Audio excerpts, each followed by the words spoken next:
नमस्कार दोस्तों, मैं अमन स्वागत करता हूं आपके अपने यूट्यूब चैनल एजुकेशन हब पे। यह बिहार शिक्षक भर्ती के भूगोल का क्लास है, जिसका कि यह पहला भाग है और यह कक्षा 6 के पहले चैप्टर पे आधारित है, हमारा सौर मंडल। तो चलिए शुरू करते हैं यहाँ पर। तो यहाँ पे कि हमारे सौर मंडल में मुख्य रूप से सूर्य के रूप में जाना जाने वाला एक बड़ा तारा है और उसके चारों ओर घूमने वाले ग्रह, चंद्रमा, क्षुद्र ग्रह, धूमकेतु और उल्का पिंड शामिल हैं। 200 से अधिक मूनों के साथ, मतलब कि चंद्रमाओं के साथ या उपग्रहों के साथ कुल 8 ग्रह और 5 छोटे ग्रह हैं। सौरमंडल में मौजूद हजारों धूमकेतु और लाखों क्षुद्र ग्रह हैं। यह आकाशगंगा का एक हिस्सा है जो वृत्तीय है और इसका एक केंद्र है। वैज्ञानिकों ने अनुमान लगाया है कि सूर्य से लगभग 9 बिलियन मील यानी कि 15 बिलियन किलोमीटर दूर सौरमंडल का अंतिम छोर है। वर्तमान में एकमात्र हमारा सौरमंडल अभी तक जीवन यापन के लिए है, लेकिन वैज्ञानिकों ने नवीनतम निष्कर्षों से एक इंटरस्टेलर स्पेस और अन्य विकल्पों की खोज कर रहे हैं। अब यहाँ पे कि इसे सौरमंडल नाम क्यों दिया गया, तो हमारी ग्रह प्रणाली आकाशगंगा में स्थित है और जिसके केंद्र में सूर्य है और सभी ग्रह सूर्य नामक एक बड़े तारे की परिक्रमा करते हैं। इसलिए हमारी ग्रह प्रणाली को सौर प्रणाली के रूप में जाना जाता है, क्योंकि सूर्य से संबंधित किसी भी चीज़ को सौर कहा जाता है। अब आगे आता है आपके सौरमंडल की संरचना। तो कई वैज्ञानिक यह सोचते हैं कि हमारा सौरमंडल एक विशालकाय गैस से बना है, जो गैस के घने बादल और सौर निहारिका के रूप में जाने जाने वाले धूल कण से बना है। जैसे ही निहारिका अपने गुरुत्वाकर्षण के कारण ढह गया, यह तेजी से घूमने लगा और एक डिस्क में समतल हो गया, अधिकांश केंद्र की ओर खींचा गया, जिसके परिणाम स्वरूप सूर्य का निर्माण होता है। डिस्क के भीतर एक अन्य कण एक साथ टकरा गए और क्षुद्र ग्रह के आकार बन गए, जिनमें से कुछ ने मिलकर क्षुद्र ग्रहों, धूमकेतुओं, चंद्रमाओं और ग्रहों की चट्टानी सतहों का निर्माण किया। सूरज से सौर हवाएं इतनी शक्तिशाली थीं कि वह अधिकांश हल्के तत्व जैसे कि हाइड्रोजन और हीलियम को दूर करती। ज़्यादातर छोटी चट्टानी दुनिया को पीछे छोड़ दिया। हालांकि बाहरी क्षेत्रों में सौर हवा बहुत कमज़ोर थी, जिसके परिणाम स्वरूप ज़्यादातर हाइड्रोजन और हीलियम से बने थे और जो बाहरी ग्रह का निर्माण करते थे। आगे हम देखेंगे इनके बारे में। अब यहाँ है कि सूर्य के बारे में। तो सूर्य हमारे सौरमंडल का सबसे बड़ा तारा कह सकते हैं, या हमारे जो सौर परिवार है उसका सबसे बड़ा ग्रह भी कह सकते हैं, और इसमें सौरमंडल के द्रव्यमान का 99.8% हिस्सा होता है। मतलब जो अपना पूरा सौरमंडल का जो द्रव्यमान निहित है उसमें अकेले 99.8% द्रव्यमान सूर्य में निहित है। यह चमकती गैस की एक गर्म गेंद है। सूर्य का गुरुत्वाकर्षण सौरमंडल को अपनी कक्षा में समेट कर रखता है, अर्थात मतलब जो सूर्य है इसी गुरुत्वाकर्षण के कारण बाकी सारे ग्रह इसका क्या करते हैं, चक्कर लगाते हैं। ग्रह अंडाकार आकार वाले पथों पर सूर्य की परिक्रमा करते हैं, जिन्हें दीर्घवृत्त कहा जाता है। सूर्य की ऊर्जा के बिना पृथ्वी पर जीवन संभव नहीं है। आगे हम देखते हैं सौरमंडल के ग्रह। तो हमारे सौरमंडल में 8 ग्रह हैं जो अंडाकार कक्षा में सूर्य के चारों ओर घूम रहे हैं। निकट 4 ग्रह जो हैं आप यहाँ पे देख पा रहे हो, बुध है, उसके बाद शुक्र है, उसके बाद आपका पृथ्वी है, उसके बाद मंगल है। तो ये निकट 4 ग्रह हैं जिन्हें मतलब बेसिक तौर पे स्थलीय ग्रह या पार्थिव ग्रह कहा जाता है। तो आपसे स्थलीय ग्रह या पार्थिव ग्रह कहें तो बुध, शुक्र, पृथ्वी और मंगल है, और जिसका अर्थ यह है कि उनके पास एक कठोर चट्टानी सतह है। मतलब कि बुध, शुक्र, पृथ्वी और मंगल के पास एक कठोर चट्टानी सतह है। और सौरमंडल से दूर ग्रह के 4 ग्रह जैसे कि बृहस्पति, आप देख रहे हो मंगल के बाद आपका बृहस्पति है, बृहस्पति के बाद शनि है, शनि के बाद आपका अरुण है जिसे यूरेनस कहते हैं, और उसके बाद आपका वरुण जिसे नेपच्यून कहते हैं। तो ये सूर्य के मतलब कि दूर के ग्रह हैं जिसे जायंट कहा जाता है, और जायंट इसलिए कि यह बहुत बड़े आकार के होते हैं और इनकी सतह जो है गैसीय तत्वों से मिलकर बनी है, जैसे खास करके इनमें अधिक मात्रा में हाइड्रोजन पाया जाता है। तो अगर इन्हें हम आंतरिक ग्रह भी कहते हैं, जैसे बुध, शुक्र, पृथ्वी और मंगल को आंतरिक ग्रह भी कहते हैं, और बृहस्पति, शनि, अरुण और वरुण को बाह्य ग्रह के नाम से भी जाना जाता है। अब यहाँ पे सबसे पहले देखते हैं बुध के बारे में। यहाँ पे इसका जिक्र है कि यह सूर्य के सबसे निकट का ग्रह है। यह हमारे सौरमंडल का सबसे छोटा ग्रह है। इसे सूर्योदय से ठीक पहले या सूर्यास्त के बाद क्षितिज के पास देखा जा सकता है। इसकी परिक्रमा करके एक चक्कर पूरा करने में केवल मतलब सूर्य की जो परिक्रमा केवल 88 दिन में करता है, और बुध का कोई उपग्रह नहीं है। सबसे तेज और यह सबसे तेज सूर्य की परिक्रमा लगाता है। चरम स्थिति पर इसका मौसम जो होता है कि 400 डिग्री सेंटीग्रेड से अधिक होता है, और रात के समय यहाँ का तापमान -200 डिग्री सेंटीग्रेड तक हो जाता है। बुध को रोमन गॉड ऑफ कॉमर्स के रूप में भी जाना जाता है। आगे आपका शुक्र, तो यह रात के आकाश का सबसे चमकीला ग्रह है, यह सबसे गर्म ग्रह है। अगर आपसे पूछा जाए कि हमारे सौरमंडल का सबसे गर्म ग्रह कौन सा है तो शुक्र है। इसे अक्सर सुबह या शाम के तारे के रूप में जाना जाता है, मतलब कि सुबह का तारा या भोर का तारा किसे कहते हैं तो सूर्य को कहते हैं। शुक्र को पृथ्वी का जुड़वा माना जाता है क्योंकि इसका आकार और स्वरूप पृथ्वी से बहुत मिलता जुलता है। शुक्र का भी कोई उपग्रह नहीं है, यह पश्चिम से पूर्व की ओर घूमता है, जबकि पृथ्वी जो होती है आपका, यह जो बेसिक तौर पे आपका जो शुक्र है, यह बेसिक तौर पे पूर्व से पश्चिम की ओर घूमता है और पृथ्वी जो है वह पश्चिम से पूर्व की ओर घूमती है। आगे आपका पृथ्वी, तो पृथ्वी सूर्य का तीसरा सबसे निकटतम ग्रह है और आकार में जो है पांचवा सबसे बड़ा ग्रह है। यह ध्रुवों पर थोड़ा चपटा है, इसलिए इसका आकार एक जियोइड के रूप में वर्णित होता है। तो अगर जियोग्राफी में पूछा जाए कि पृथ्वी का आकार कैसा है तो जियोइड है। पृथ्वी का एकमात्र उपग्रह है और उसका नाम क्या है, चंद्रमा। ठीक है, पृथ्वी का एकमात्र उपग्रह है जिसका नाम है चंद्रमा। और पृथ्वी को मतलब कि पानी की उपस्थिति के कारण, ठीक है, यह नीले रंग का दिखाया जाता है, इसलिए इसे ब्लू ग्रह के नाम से भी जाना जाता है। आगे पृथ्वी के बारे में और अच्छे से हम लोग देखेंगे। आगे चंद्रमा पृथ्वी का एकमात्र प्राकृतिक उपग्रह है। यह पृथ्वी के व्यास का 1/4 है और सौरमंडल का 5वां सबसे बड़ा उपग्रह है।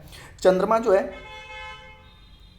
3,84,400 किलोमीटर की औसत दूरी पर पृथ्वी से स्थित है। मतलब कि चंद्रमा जो है पृथ्वी से लगभग 3,84,400 किलोमीटर दूरी पर स्थित है और चंद्रमा जो है सूर्य की परिक्रमा 27.3 दिनों में मतलब पूरा करता है। आगे आपका मंगल, तो यह लौह ऑक्साइड की उपस्थिति के कारण थोड़ा लाल दिखाई देता है, इसलिए इसे लाल ग्रह भी कहा जाता है।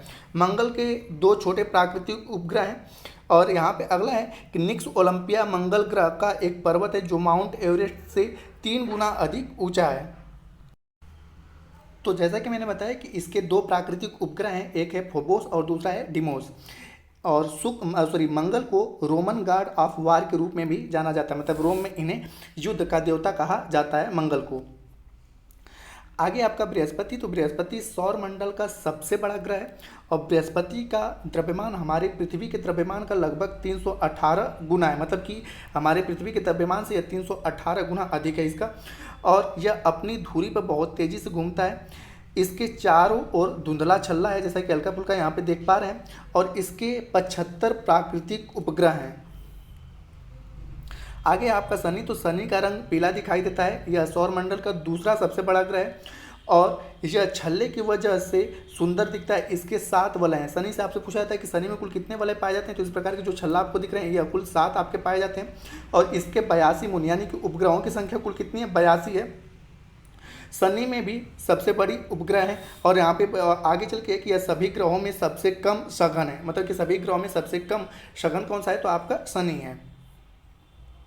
आगे अरुण, तो मीथेन गैस की उपस्थिति के कारण इसे ग्रीन प्लेनेट कहा जाता है। मतलब कि अरुण दूर से कैसा दिखाई देता है, हरा दिखाई देता है। तो आपसे पूछा जाता है कि हरा ग्रह किसे कहते हैं, तो अरुण को। शुक्र की तरह यूरेनस भी पूर्व से पश्चिम की ओर घूमता है। तो यहाँ पे याद रखिएगा कि शुक्र और अरुण 2 ऐसे ग्रह हैं जो पूर्व से पश्चिम की ओर घूमते हैं। ठीक है, पूर्व से पश्चिम की ओर घूमते हैं और बाकी सारे ग्रह क्या होते हैं, पश्चिम से पूर्व की ओर घूमते हैं। तो ये 2 अपवाद हैं, तो अक्सर करके पूछा जाता है।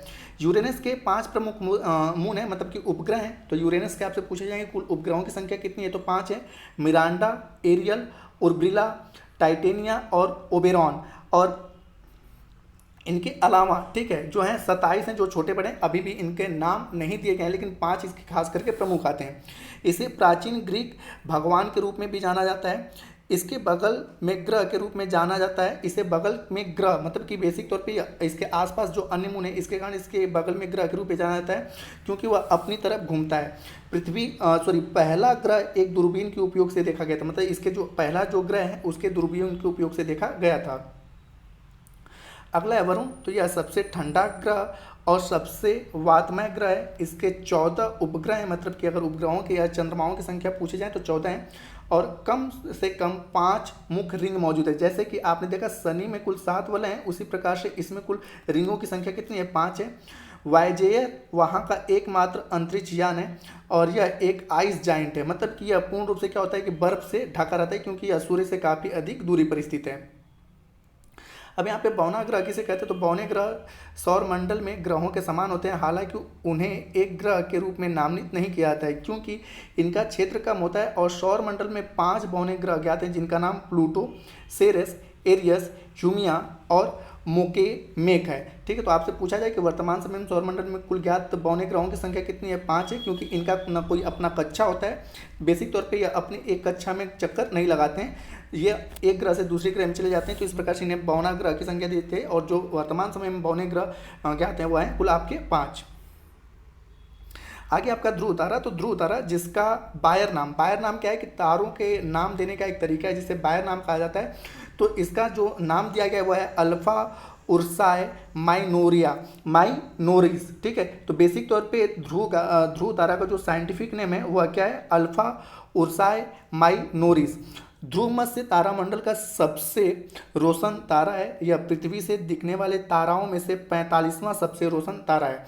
आगे है कि यह पृथ्वी से लगभग 434 प्रकाश वर्ष की दूरी पर स्थित है। हालांकि पृथ्वी से यह एक तारा लगता है, मतलब कि ऐसा लगता है कि पृथ्वी के काफ़ी नज़दीक है।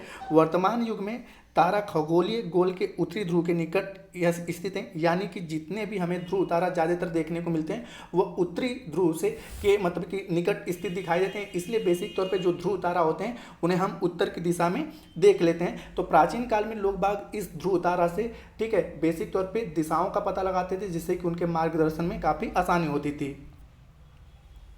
आगे क्या आपका सप्तर्षि तारामंडल, तो क्या है, तो सप्तर्षि तारामंडल पृथ्वी के उत्तरी गोलार्ध हेमिस्फेयर के आकाश में रात्रि में दिखाई देने वाला एक तारामंडल है। इसे आकाश में 7 तारों के समूह में देखा जा सकता है और इसमें 4 तारे चौकोर तथा 3 तिरछी रेखा में है और इन तारों को काल्पनिक रेखाओं पर मिलाने पर एक प्रश्न चिन्ह का आकार प्रतीत होता है। दूसरी शताब्दी ईस्वी में टालमी ने जिन 48 तारामंडलों की सूची बनाई थी उनमें से एक है। लेकिन वर्तमान समय में अगर आपसे पूछा जाए कुल कितने तारामंडल के बारे में ज्ञात किया जा चुका है तो 88 है। ठीक है, और टालमी ने उस टाइम कितना बताया था, 48। तो आपका वर्तमान समय में पूछे तो 88 तारामंडल है। आगे है राशि, तो ज्योतिष में 12 राशियाँ होती हैं 12 नक्षत्रों से मिलकर और 12 खंडों में, जैसे कि मेष, वृष, मिथुन, कर्क, सिंह, कन्या, तुला, वृश्चिक, धनु, मकर, कुंभ और मीन में विभाजन होगी। कुल आपकी 12 राशियाँ। तो आपसे बेसिक तौर पे ये पूछा जाता है कि राशियों की संख्या कुल कितनी है, तो 12 है। आगे आता है आपका नक्षत्र, तो आकाश में तारा समूह को नक्षत्र कहते हैं। चंद्रमा जो कि 27 से 28 दिन में पृथ्वी का एक पूरा चक्कर लगा लेता है, तो खगोल में यह भ्रमण पथ इन्हीं तारों के बीच से होकर गया हुआ जान पड़ता है और इन्हीं पथ पर पड़ने वाले तारों के अलग अलग दल बांधकर एक तारक पुंज का नाम नक्षत्र रखा गया। इस रीति से सारा पथ 27 नक्षत्रों में विभाजित होता है, जिसे नक्षत्र चक्र कहते हैं। तो आपसे पूछा जाए कि नक्षत्रों की संख्या कुल कितनी है, तो 27 है। राशियों की संख्या कितनी है, 12 है। जैसे कि यहाँ पे कुछ के हमने नाम किए, जैसे अश्विनी, भरणी, कृतिका, रोहिणी, मृगशीर्ष आदि। इस प्रकार से कुल नक्षत्रों की संख्या कुल कितनी है, 27 है। आगे आपका धूमकेतु, तो धूमकेतु को अक्सर गंदे स्नोबॉल के रूप में जाना जाता है और इसे मुख्य रूप से बर्फ और चट्टान शामिल होते हैं। जब धूमकेतु की कक्षा सूर्य के करीब आती है तो उसे केंद्रीय नाभि की बर्फ गैस में बदल जाती है, जो कि सूर्य की ओर से बाहर की ओर निकलने लगती है, जो सौर पवन द्वारा बाहर की ओर लंबी पूंछ के रूप में दिखाई देती है, जैसा कि आप फिगर में देख सकते हैं। आगे आपका क्षुद्र ग्रह बेल्ट, तो क्षुद्र ग्रह बेल्ट मंगल और बृहस्पति के बीच में है। क्षुद्र ग्रह बेल्ट के इस क्षेत्र में हजारों चट्टानी वस्तुएं सूर्य के चारों ओर परिक्रमा करती हैं और वे धूल कणों से लेकर बौने ग्रह सेरस तक आकार में होते हैं। तो जैसा कि आप देख पा रहे हो कि मैंने बताया कि पहला ग्रह बुध है, उसके बाद शुक्र है, उसके बाद पृथ्वी है, देन उसके बाद मंगल है। और मंगल और बृहस्पति के बीच में आपको ये जो चट्टान आकार दिखाई दे रहा है, यह क्या है, आपका क्षुद्र ग्रह बेल्ट है। आगे आपका क्यूपर बेल्ट, तो क्यूपर बेल्ट हजारों छोटों पिंडों का एक क्षेत्र है जो ग्रहों की कक्षा के बाहर मौजूद हैं। क्यूपर बेल्ट में वस्तुओं में आइस होते हैं। ठीक है, बेसिक तौर पे ये आइस में होते हैं, जैसे कि अमोनिया, पानी और मीथेन। तो जैसा कि यहाँ पे आप देख पा रहे हो कि जो हमारे ग्रह हैं, ठीक है, उनके कक्षाओं के बाहर एक चट्टानों का छल्ला होता है, जिसे हम लोग क्यूपर बेल्ट के नाम से जानते हैं। अब यहाँ पे जानते हैं फिर से अपने ग्रह पृथ्वी के बारे में। तो पृथ्वी की जो अनुमानित आयु है 4600 मिलियन है। पृथ्वी अपनी धुरी पर 23.5 अंश झुकी हुई है और इस प्रकार से हम यह अपने कक्षा में 66.5 अंश का कोण बनाती है। तो अपने अक्ष पर मतलब कक्षा में कितनी झुकी हुई है 66.5 और अपने धुरी पर अपने अक्ष पर 23.5 डिग्री झुकी हुई है। सूर्य के चक्कर लगाने में जो बेसिक तौर पे पृथ्वी को 365 दिन 5 घंटे और 45 मिनट का समय लगता है। पृथ्वी को जल ग्रह या नीला ग्रह के रूप में जाना जाता है क्योंकि इसमें भारी मात्रा में पानी मौजूद है। सूर्य से आने वाली हानिकारक परावैंगनिक किरणों से जीवन को बचाने के लिए पृथ्वी के ऊपर वायुमंडल में एक ओजोन परत सुरक्षात्मक परत है। बेसिक तौर पे सूर्य से औसत जो दूरी है पृथ्वी की वह है आपका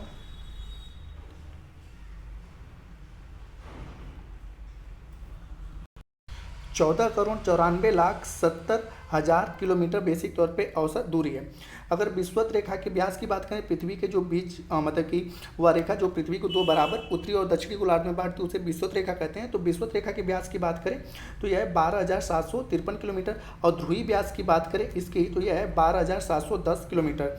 भूमध्य रेखा की परिधि की बात करें तो 40,066 किलोमीटर है और रोटेशन अवधि की बात करें तो 23 घंटा 56 मिनट 4.9 सेकंड अर्थात लगभग 24 घंटा है। चक्कर लगाने में कुल अवधि मैंने आपको बताया 365 दिन 5 घंटे 48 मिनट 45.51 सेकंड और इसके कुल क्षेत्रफल की अगर बात करें 51,01,05,00,000 वर्ग किलोमीटर है।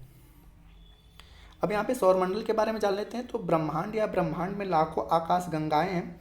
एक आकाश गंगा गुरुत्वाकर्षण बलों के द्वारा एक साथ रखे गए तारों का एक विशाल समूह है। बेसिक तौर पे यह आकाश गंगा और यहाँ पे गुरुत्वाकर्षण बल के कारण यह सभी ताराओं का एक समूह होता है। आकाश गंगा का अस्तित्व के बारे में सबसे पहले 1924 में एडविन हबल द्वारा प्रदर्शित किया गया और उन्होंने साबित किया कि आकाश गंगाएं एक दूसरे से दूर उड़ रही हैं और वे जितनी दूर हैं उतनी तेज़ी से उड़ रही हैं। इसका मतलब कि ब्रह्मांड एक गुब्बारे की तरह विस्तार कर रहा है जिसे उड़ाया जा रहा है।